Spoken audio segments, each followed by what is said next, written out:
Mr. President, it's that time of year again, ending the month of September, starting a new fiscal year. We have a responsibility we accept as members of Congress to do some things, answer roll calls, respond to our constituents, keep the lights on in the federal government. The third issue is one which we are contesting this week. The Senate, I believe, has taken a responsible, thoughtful approach to this. It gets down to basics. There are 51 Democrats, 49 Republicans effectively, and most measures of consequence require more than a majority vote. So the decision was made by both Senator Schumer and Senator McConnell to put together a continuing resolution, which is a stopgap spending measure, on a bipartisan basis, so that we would have bipartisanship as the starting point. And they achieved that. They achieved that in a way that surprised a lot of people, because we had a procedural vote in the Senate on the Senate bipartisan continuing resolution, and 77 senators voted in favor. Now, 77 senators in the United States Senate is more than just a supermajority. It's a pretty impressive number, and it doesn't happen very often.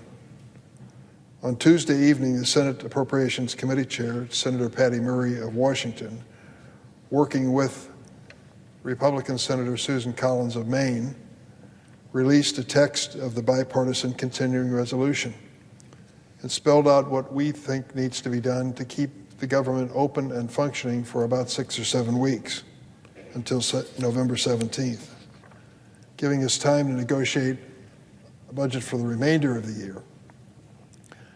I would quickly add that the efforts of Senator Murray and Senator Collins in the Appropriations Committee leading up to this moment were historic in nature.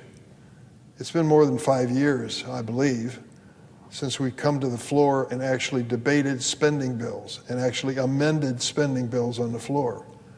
We're usually faced with short-term spending bills or omnibus bills that combine the entire budget in one massive piece of legislation.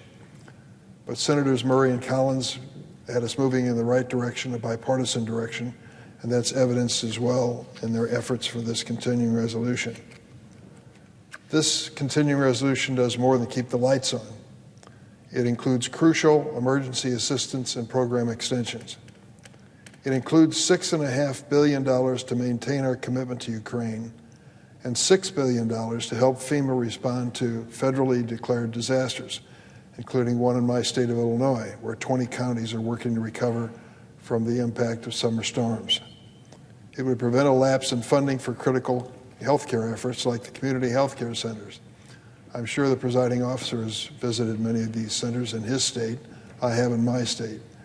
It really was one of the more amazing products coming out of the Affordable Care Act. I can remember when senators met in the last minute and demanded that we fund these community health care clinics as part of the bill. It was a stroke of genius. It meant that people of limited means would have access to quality medical care. I've said, and it's not political puffery, that if I were seriously ill, I would gladly visit one of these clinics and seek treatment, because I think they're that good. Also, the special nutrition program for women, infants, and children. It's one thing to give a speech about families and mothers surviving pregnancy, and about children, young children, getting off to a strong start in life. It's another thing to put bread on the table. The WIC program puts bread on the table. And in our continuing resolution, we keep the lights on at that agency, the right thing to do. We would also extend the authorization of the Federal Aviation Administration through December 31st. How important is safety in airline travel? Critically important. If you remember the last time there was a threat of shutting down the government, it was the people responsible for regulating and keeping our planes safe that convinced us we could no longer play that game. I hope we don't have to go through that experience again. 77 senators this week recognized that bipartisanship was the solution to avoiding a shutdown. That includes the leaders of both parties, the Democratic chair of the Senate Appropriations Committee and ranking member whom I've noted. Unfortunately, over in the House, it's just an exercise in chaos. Speaker McCarthy has declared that the bipartisan Senate continuing resolution is dead on arrival.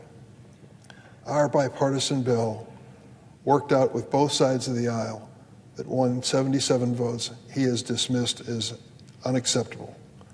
For reasons beyond my understanding, he has chosen the far-right rebellion of a few MAGA House Republicans over the continuing orderly function of our government. He's chosen to put partisanship in politics above the American people.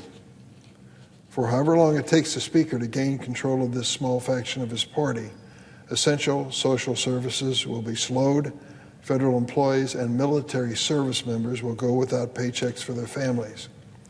This group of extreme Republicans is intent on slashing millions from social programs, attaching their political agenda for our border, and before they'll even begin to discuss keeping the government open.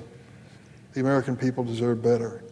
I just left a meeting of the Senate Judiciary Committee, and Senator Graham raised the legitimate concern about what's happening at our border. We're being swamped with people seeking entry into the United States.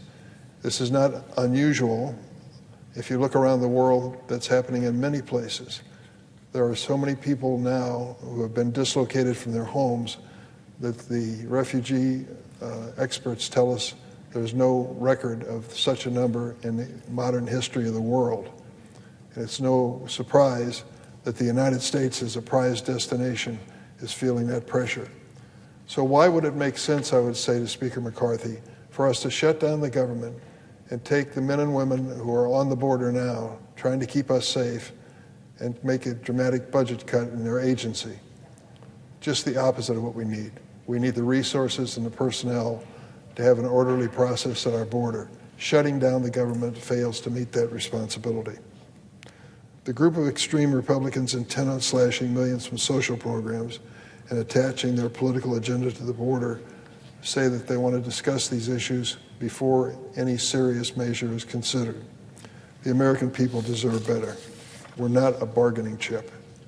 A shutdown would harm every American who relies on government services, halt small business loans, if you can imagine, stall medical research at the National Institutes of Health, and jeopardize nutrition assistance for low-income women, infants, and children. It would delay food safety inspection and deprive children access to Head Start. It would likely cause travel delays because more than 13,000 air traffic controllers and 50,000 TSA officers would be forced to work without pay. It would also furlough 1,000 air traffic controllers who are now being trained for filling the vacancies critically important at that agency. Shutdowns are slowing down our economic progress and jeopardizing jobs and future economic growth. They also tell the world that in America, politics can rule and can get in the way of basically paying our bills, providing service to our people, and conducting the day-to-day business that keeps our nation afloat. The last 3 government shutdowns led to 56,940 years lost in productivity, and they cost the government at least $338 million in additional cost and late fee. That's American taxpayer dollars that are being wasted because of this shutdown. The last full shutdown in 2013 reduced gross domestic product growth by $20 billion, and a 5-week partial shutdown in 2018 reduced economic output by $11 billion. I urge my House Republican colleagues to resist making showdowns a 5-year tradition in their party. If we have the option of keeping the government funded while we continue to negotiate a longer-term funding plan, why put the nation through this pain? Funding the government is one of the essential parts of this job. It's time that we meet our responsibility and do it in a way that doesn't disrupt America's livelihood and well-being. We need to finish the full-year appropriation process, do it in a responsible way.